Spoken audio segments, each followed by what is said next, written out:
Pak Marwanto, ini kan pemilu sudah selesai, jika pemilihan juga sudah selesai. Nah, apakah menurut Pak Marwanto ini seluruh program atau seluruh target yang telah direncanakan ini bisa sesuai dengan apa yang telah direncanakan sebelumnya? Terkait dengan target dan program-program capaiannya itu secara rinci barangkali bisa dielaborasi oleh Parkodim. Tapi yang tidak kita sampaikan di sini adalah terkait dengan target dan goals secara umum. Menurut Bapak ini apa keberhasilan ataupun prestasi yang telah diraih oleh Bawaslu Ponorogo dalam mengawasi tahapan pemilu dan pemilihan yang telah lampau? Keberhasilannya yang pertama tentu pemilu maupun pemilihan di Kabupaten Ponorogo ini berjalan kondusif, lancar. Tentu ini kontribusinya salah satunya adalah, jadi kan Bapak banyak berbicara tentang keberhasilannya, Pak. Nah, tapi apakah tantangan yang dihadapi, tantangan terbesarnya dalam pengawasan pemilu maupun pemilihan, Pak? Assalamualaikum warahmatullahi wabarakatuh. Waalaikumsalam warahmatullahi wabarakatuh. Apa kabar sahabat Bawaslu Kulon Progo dimanapun Anda berada? Senang sekali saya Rahmat Purnanto bisa kembali hadir dalam channel Di Balik Pemilu. Pada kesempatan hari ini kita telah ketahui bersama bahwa tahapan pemilu dan pemilihan telah kita selesaikan bersama. Untuk tahapan pemilu kita selesaikan di tahun yang lalu, sementara untuk tahapan pemilihan tahun 2024 telah diselesaikan pada awal tahun ini. Dan untuk tahapan pemilihan kita ketahui bersama bahwa di Kulon Progo tidak ada sengketa, yang mana untuk bupati dan wakil bupati juga sudah dilantik beberapa waktu yang lalu. Dan pada kesempatan siang hari ini kita akan merefleksikan dan kita akan mengevaluasi sekaligus nanti membuka ataupun merencanakan kegiatan yang akan dilaksanakan pada tahun-tahun yang akan datang untuk mengisi kegiatan ataupun mengisi kekosongan jadwal atau kekosongan tahapan antara pemilu dan pemilihan di tahun ini dengan pemilu dan pemilihan di periode yang akan datang. Dan pada kesempatan siang hari ini telah bersama dengan saya, beliau adalah Ketua Bawaslu Kulon Progo, Bapak Marwanto, SOS MSI. Selamat siang Pak Marwanto. Selamat siang Mas Anto. Sehat Bapak? Alhamdulillah. Alhamdulillah. Pak Ketua, kesempatan siang hari ini kita akan beberapa waktu berbincang sejenak terkait dengan apa yang tadi saya sampaikan, yaitu terkait dengan evaluasi pemilu dan pemilihan, juga nanti program atau rencana kegiatan yang akan dilaksanakan oleh Bawaslu Kulon Progo di tahun ini dan tahun-tahun yang akan datang. Beberapa hal yang ingin kami tanyakan lebih dahulu nanti terkait dengan kegiatan yang telah dilaksanakan dan juga kegiatan yang akan direncanakan. Pak Marwanto, ini kan pemilu sudah selesai, jika pemilihan juga sudah selesai. Nah, apakah menurut Pak Marwanto ini seluruh program atau seluruh target yang telah direncanakan ini bisa sesuai dengan apa yang telah direncanakan sebelumnya? Terima kasih Mas Anto. Sahabat Bawaslu Kulon Progo dimanapun berada, terkait dengan program dan target kerja Bawaslu, tentu kalau membincang hal ini kita membicarakan seputar tugas, wewenang dan kewajiban Bawaslu yang dimandatkan oleh undang-undang kepada khususnya Bawaslu Kabupaten. Dan kita sebagai bagian dari penyelenggara pemilu sesuai yang termaktub di pasal 1 angka 7 Undang-Undang 7 tahun 2017 itu TWK yang Bawaslu Kabupaten itu ada secara rinci ada di pasal 101 sampai 104 terkait dengan target dan program-program capaiannya itu secara rinci barangkali bisa dielaborasi oleh Parkodim. Tapi yang tidak kita sampaikan di sini adalah terkait dengan target dan goals secara umum. Itu kan keberadaan Bawaslu itu setidaknya untuk dua hal ya, menjamin atau mewujudkan keadilan pemilu dan juga menegakkan daulat rakyat. Nah, dari dua hal itu menegakkan daulat rakyat dan menjamin keadilan pemilu. Ini yang menjamin keadilan pemilu dalam pandangan kita itu sudah kita laksanakan, terbukti di Kulon Progo berjalan lancar. Meskipun tadi ada disebutkan ada gugatan tapi di pemilu ya, tapi itu ada salurannya. Dan terkait dengan daulat rakyat ini yang menurut kami masih perlu dioptimalkan. Kita tahu karena maraknya praktek politik uang, meskipun secara yang kita tangani itu tidak bisa sampai menjangkau ke sana. Baik mungkin karena tidak ada laporan atau memang pengawasan dari kita agak sulit untuk menemukan praktek politik uang yang dapat dijerat sesuai regulasi. Jadi secara umum target itu sudah bisa kita capai, yaitu adanya keadilan pemilu. Setiap pelanggaran kita tindak sesuai dengan regulasi secara adil. Kemudian rakyat juga sudah memilih di TPS, meskipun masih diwarnai sedikit banyak terkait dengan praktek politik uang. Itu secara umum, Mas Santo.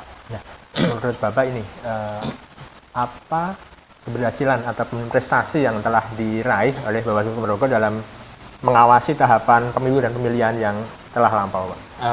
Baik, Mas Santo dan sahabat Bawaslu semua, bisa kita sampaikan beberapa keberhasilan lah, katakanlah begitu, yang telah dicapai oleh Bawaslu Kulon Progo. Tadi secara umum sudah kita sampaikan keberhasilannya. Yang pertama tentu pemilu maupun pemilihan di Kabupaten Kulon Progo ini berjalan kondusif, lancar. Tentu ini kontribusinya salah satunya adalah berkat kerja-kerja pengawasan yang dilakukan oleh kita Bawaslu Kulon Progo, baik mulai dari pemetaan kerawanan, pencegahan sampai penanganan. Tentu karena itu sudah kita laksanakan dengan efektif, menjadikan secara umum pemilu dan pemilihan di Kulon Progo ini relatif lancar, landai dibanding daerah lain. Itu yang pertama. Kemudian yang kedua, perlu kita sampaikan juga, kita jajaran pengawas baik di kabupaten maupun sampai ad hoc, Panwasam, PKD maupun pengawas TPS itu tidak ada pelanggaran kode etik. Saya kira ini menjadi patut kita syukuri dan menunjukkan bahwa pembinaan kita terhadap jajaran pengawas ad hoc ini sudah berjalan, sehingga tidak ditemui adanya pelanggaran kode etik. Barangkali kalau kita melihat di daerah lain, atau bahkan barangkali rekan kita sebelah kemarin yang ada dugaan di tingkat KPPS ya, ada dugaan kode etik dan sudah kita rekomendasi untuk diganti, itu sudah diganti. Kita di Bawaslu ini yang di pemilu sampai PTPS itu mencapai ribuan, tidak ada pelanggaran kode etik. Itu yang kedua. Kemudian yang ketiga, Mas Santo, perlu kita sampaikan pelibatan masyarakat. Jadi kita kan telah membentuk pengawasan partisipatif. Jadi pelibatan masyarakat ini juga merupakan salah satu keberhasilan kita. Jadi barangkali dulu awalnya hanya di tingkat kabupaten, tetapi di pemilu 2024 ini kita sudah membentuk pengawas partisipatif di setiap kapanewon atau kecamatan. Dan itu sangat membantu sekali kerja-kerja pengawas yang dilakukan, kerja-kerja pengawasan yang dilakukan teman-teman pengawas ad hoc. Yang ketiga. Kemudian keberhasilan keempat yang perlu kita sampaikan adalah sinergi kita baik dengan sesama penyelenggara pemilu, dalam hal ini KPU Kabupaten, maupun dengan stakeholder lain, itu juga patut kita syukuri dan telah berhasil. Nah, dampak dari sinergi antara Bawaslu dengan KPU ini salah satunya tidak ada PSU atau pemungutan suara ulang baik di pemilu maupun pemilihan. Jadi ini menunjukkan kan satu persepsi pemahaman regulasi antara penyelenggara dan pengawas, sehingga sampai tingkat terbawah pun ini tidak ada perbedaan yang berarti. Kalau mungkin hal kecil barangkali ada, tapi tidak ada perbedaan yang berarti yang mengakibatkan tadi salah satunya PSU. Kemudian sinergi kita dengan stakeholder, dengan Pemkab, dengan kepolisian, dengan aparat keamanan TNI, dengan OPD, itu menciptakan tadi kondisivitas penyelenggaraan pemilu dan pilkada, tidak ada gangguan yang berarti. Itu juga menunjukkan keberhasilan kita terhadap sinergi dengan stakeholder. Nah, terkait tadi yang disampaikan di awal, adanya sengketa di pemilu ya, di Dapil 5 waktu itu, kita sebagai bagian dari penyelenggara pemilu memang harus menghormati adanya pengajuan sengketa itu, karena sengketa proses itu sengketa hasil ya, sengketa hasil itu, karena itu memang diatur di undang-undang, dan kita wajib untuk memberikan semacam jawaban atas yang disengketakan, dan terbukti proses atau penanganan di MK itu dimenangkan oleh penyelenggara.